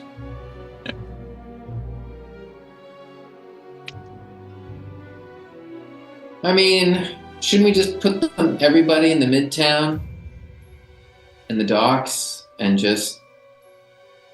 They're not I was going to say, put the bulk of them there and then just have a skeleton group, like 10 of them in the Hool Watch. Because the older ones. And we're hoping that they don't. We could have some fakes. I mean, we probably have scarecrows. We could put those up in places to throw people off. Oh, I like that. Yeah. Okay. So, if you could create one group of 10 for Hool Watch and then maybe give us 2 45s. Okay. Andrew? Okay. And then we have those carts, right, that we can use if we need to ferry soldiers to and fro. The carts are already full of... Yeah, they're your mobile units. Yeah. Andrew, would the Sahuagin be affected by the magic bridge? That is a great question. You do not know. Okay. How elven are these Sahuagin? Not at all.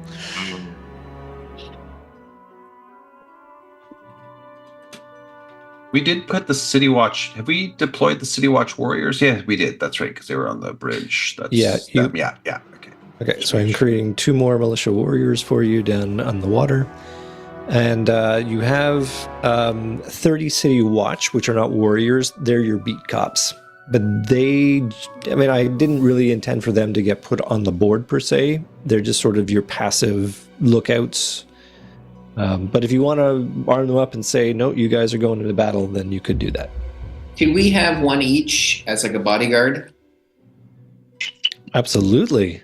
They'd be delighted to work with the heroes of Saltmarsh. Are you trying to watch warrior? Oh, this is the City Watch guys, the 30 City Watch. Yeah. Oh, you destroy a 2-headed shark. Why are they bodyguarding you?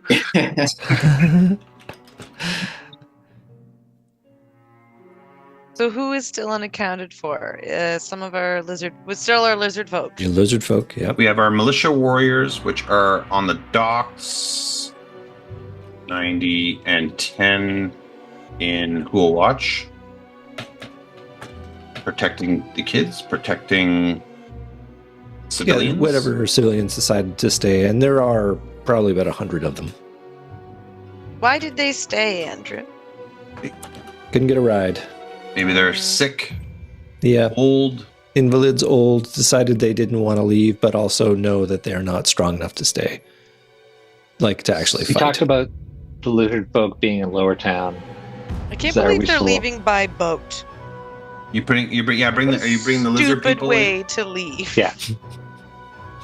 Like, just move inland. Just literally walk inland, and then you're safer from these people. I thought of that too. The militia sergeants, are they like hero types? There's only 3 of them. Like, are they great fighters? They're more. They'll be very useful in your larger groups of warriors. If you have too many warriors in a group that don't have a commander, then it actually works against them. So you'll want to just have them with your 45 militia warriors. Okay, so do we need to create a icon for them? No. I'm just assuming that they're roving around for those larger groups. But again, if you wanted to use them as a special group, you could, but it's probably better that they are actually not. It's just a lot easier doing that. Okay, so then Brooke was saying about the lizard. Oh yeah, you were talking about the people fleeing. I wondered, lizard folk, like, are they warrior style folk? Oh yes. What is? Okay, They're so they'll be down charge to the fight. enemy and kill it with claws. Okay, Can they swim Yes. like really well? They can. I think so. Like if I think they having had to them on cross that channel, if they're all in Lower Town and there's no action in Lower Town, could They they can swim across. like swim across to the other side? Yeah, they can hold their breath for 15 minutes. So, yep, they can totally do that. So we should have them on the. That's a great deterrent too. So where Or do we have them on that net Where I think perimeter Al's already if put they're them- good underwater? I think Al's already put them. Oh, I Right wonder now, I put them all though. in Lower Town. What about if they're on the other side of the nets in the water? Yeah. So as they try to break through those nets, they're there with their tridents or whatever they have. Ooh, did I just do something bad here? So do we put them on the boats and they can dive into the water if needed? The boats are on the other side of the net. I was thinking that they'd be behind the nets. Oh, right. Okay. Yeah. But so is that the unit that's, which unit is that's being moved? Those are there's- regular lizard folks, yeah. Those 2 units are regulars? Yeah. Now, the great lizards, Scale so shields. the giant lizards have to be near at least one lizard folk unit. Yeah. They cannot fight on their own. Is that what's on the bluffs there? Yes. Yeah. Should we move that into the town maybe, perhaps? Like put them here because they're kind of isolated on Oak Island. We wouldn't be able to use them after.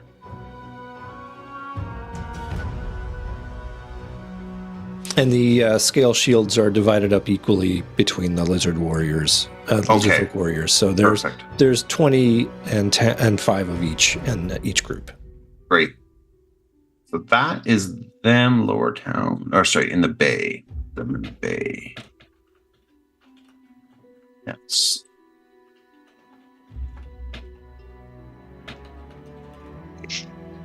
And we're going to be all in Lehman's tiny hut just watching, and Watching not TV. participating.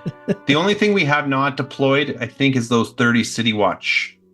Yes. So you you create have a them? choice of either turning them into a group, or you can have them simply disperse to act as scouts and runners through the city. I like that. I like that too. Okay. Just Keystone Cops running around. Do they get t-shirts?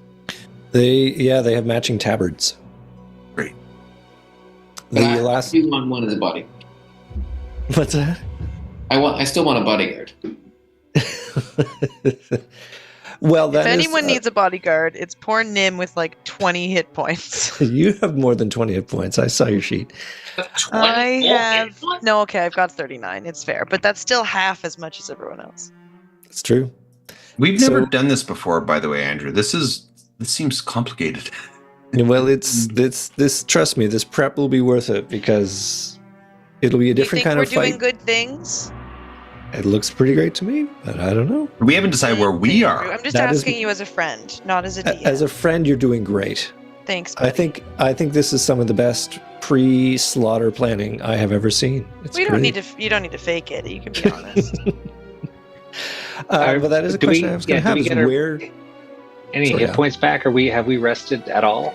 that will be a question: is do you decide to take a long rest? Well, I mean, a short rest might be possible because I mean, Nim will be meditating, so she can still maintain her I'm badly connection hurt. with the fish people, druids. But yeah, I mean, I'm badly damaged, almost Yeah, half. we gonna should try to need take my- a long rest, and we should have one of our bodyguards wake us up If if need be. what about that? Okay. Where is Terragar? I think Terragar, by the way, would be down. I think This is a question I'm going to have for all of you: is where are you during this engagement? Lord. I'm putting Terragar down in the middle of the docks because he's going to be fighting. Okay. If you are next to a unit like the militia warriors or the archers, then you can direct them.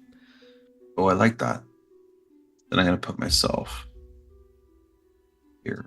Okay. Guess I could go, but oh, okay, nice. These guys are drawn over to Joe John because he's so cool.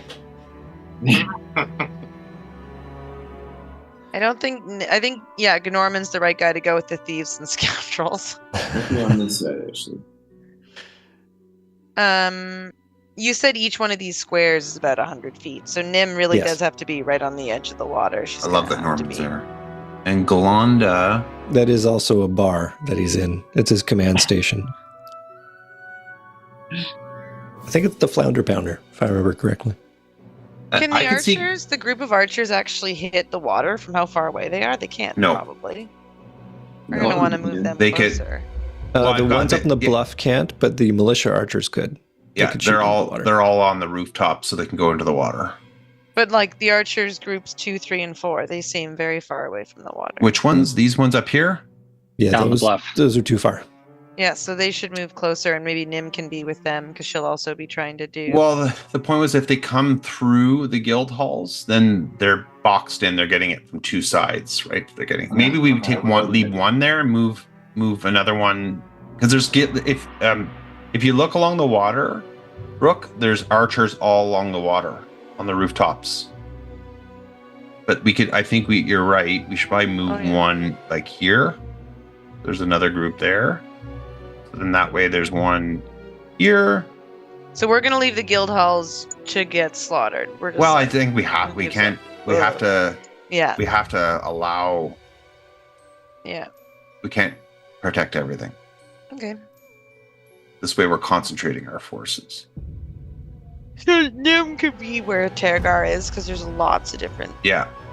And like Nim could also, if there's 4 druids, and so she can still maybe she can connect 1 or 2 of them, and she could also connect to the other groups, like one member, or like maybe the team, right? So that in case if one person notices that, oh yeah, the forces are coming up over here, there can be some good communication. I Well, like you can link up I like to that. 8 creatures. So Yeah. you could connect to each of the party members and then another 3. Okay. which then would that sounds good. So be you can our do 3 druids. Our druids who we need. There's 4 druids. Or you could Um, connect to 1 druid and they could talk amongst themselves. Yeah. Yeah, I think having a couple of the druids is a good call. Well, if you have 1 druid and they're communicating, or 2 druids, yeah, maybe that makes more sense in case one gets killed or something. Backup druid. His name is actually Backup. It's Backup. a bit sad. That's cool. All backed up. It's like a GI Joe name. Glonda, I love the idea of Glonda being with our lizard folk, Yeah. helping marshal them. There is also the Lizard's boat that you could press into service. It can carry 50 people. Where's the lizard boat? It's in Lower Town. Oh, the one there. Yeah. Yeah. But then that means taking away other people. Like it's not manned. It's not Nope. a manned ship. Yeah. It is an option for you to have if you wish. Well, maybe bring that ship because it's on I this mean, side of the originally I net. was thinking it could ferry people from Yes. Lower Town to Midtown. Yeah. So But if it's we're using here, the lizard folk. then again it acts as a deterrent in that channel, and we can use it to ferry soldiers as back and forth if we needed to quickly get to the other side. So Where's would that need boat been all the time you've been crossing that damn bridge? There's no ferry service. Okay, so you want to put Glonda with the lizard folks? Well, maybe Glonda's on that ship. That net is here, actually. So if that boat's there and Glonda's on the ship, she's our sea captain. Give her, We could put lizard folk on the ship too. or yes, yes, that makes the most sense. So some of the lizard folk warriors are behind the nets, like they're on that ship, and they can jump into the water if need be. Yeah. Sure. Maybe we're getting too granular when I asked that, but do you think any of the druid folks would be able to speak to weather conditions over the next little while? Or maybe any of these salty sailors would be able to say, like, oh, red skies in the morning, that kind of thing? Interesting question. Right now, If the it's weather is really, really rainy, that might affect what's going on with the conditions on this battlefield. cold but fair. We'll see if it gets worse or better. It is going to get. They think there's a snowstorm coming in. Wow. Snowstorm. It's going to get cold. This is exciting. Okay, Nova Scotia. I see you, Nova Scotia. That's insane, by the way. There. Yeah. Yeah, Cape Breton getting 1.5 meters. Crazy. Craziness. All right, I think we're set, Andrew. I think it's looking good. I think Now, you have If Andrew can only leave us with an intense cliffhanger. with an intense cliffhanger. Well, so you have your long rest. So you. Oh, we do. Okay. Yeah. So you feel free to Wake up, rearrange your my bodyguard. spells, regain your hit points, put on any new music soundtrack you wish. Rearm. That'll be the other thing is what kind of stuff do you want to be carrying with you? How do you want to arm and armor yourselves? I could And also indeed- use divination to like better understand where they might end up. That's something to consider. But Would you like to do that? You'll have to make an important roll. yeah, no matter what, I'm going to have to do an important roll. But anyway, sorry. You go Before ahead. you go to sleep, is there some awesome roll you want to make with that 19? Right? I know. Andrew made me think that I shouldn't use it, and then I didn't. So, I mean, it's going away when you go to sleep anyway. It's true. right? So true. Such a heartbreak. Could send a hypnotic pattern into the sky of angry devil eyes, but they wouldn't see it because they're in the water. Just make a really nice frittata for dinner and Yeah, right. 19 on my culinary check. Honestly, that's a very good point. Maybe she just goes, no, you know what she does? She tries to redeem herself for her athletics fail, and she sets up this like obstacle course, and she makes everybody come outside, and she's like, watch this! And then she just beautifully executes it and lands triumphantly. I mean, you clapping. foresaw yourself, putting yourself through that rigmarole. Why am I doing this?